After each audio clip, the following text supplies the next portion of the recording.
ठाणेगाव तळेगावला निवेदन दिल्यानंतर सुद्धा अवैध धंदे जशीच्या तसे सुरू असल्यामुळे 3 डिसेंबरला ग्रामीण अधीक्षक विशाल आनंद यांना निवेदन सादर करण्यात आले।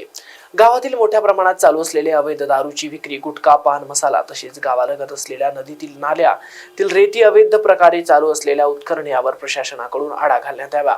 तसेच गावच्या काही चौकांमधून होत असलेली अवैध दारूची विक्रीमुळे गावातील भविष्य असलेले लहान मुले व्यसनाच्या नादी लागत आहेत।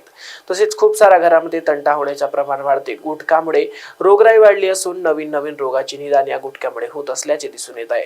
आणि महत्त्वाचे म्हणजे गावाच्या लगत असलेल्या नदीच्या रेतीच्या अवैधरित्या होत असलेल्या तस्करीमुळे गावातील बैलबंडीच्या सहाय्याने ते घेऊन जातात। त्यामुळे गावात येणाऱ्या मार्गाची पूर्णपणे दशा खराब झाली आहे। तसेच गावातील रस्ते सुद्धा खराब होत आहे व गावातील काही लोक भोंगे लावून सरकारी तांदूळाची खरेदी विक्री मोठ्या प्रमाणात करत आहेत। त्यासाठीच ग्रामीण अधीक्षक विशाल आनंद यांना निवेदन सादर करण्यात आले।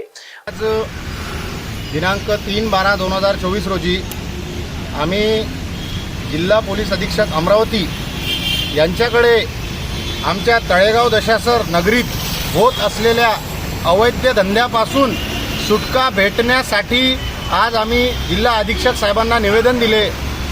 आज आमच्या गावात खूप मोठ्या प्रमाणात दारू विक्री, गुटखा विक्री, अवैध व्यवसाय सुरू आहे। या सर्वांपासून आम्हाला तात्काळ मुक्ती भेटावी, अन्यथा आम्ही 7 दिवसाच्या आत आमरण उपोषण करणार हे आम्ही शासनाला सांगितलं आहे। आमचे जे काही आमचे मुद्दे आहे हे तुम्ही 7 दिवसात मान्य करून घ्यावे व आम्हाला याच्यातून तुम्ही मुक्त करून द्यावे, अन्यथा आम्ही 8व्या दिवसापासून आमरण उपोषणाला बसण्यात गावातील नागरिक, सर्व गावातील युवक तयार आहे। तुमच्या प्रमुख मागण्या? आमच्या प्रमुख मागण्या आहे गावातील दारू बंद करणे, गावातील गुटखा बंद करणे, गावातील जुगार बंद करणे, गावातील रेती बंद करणे।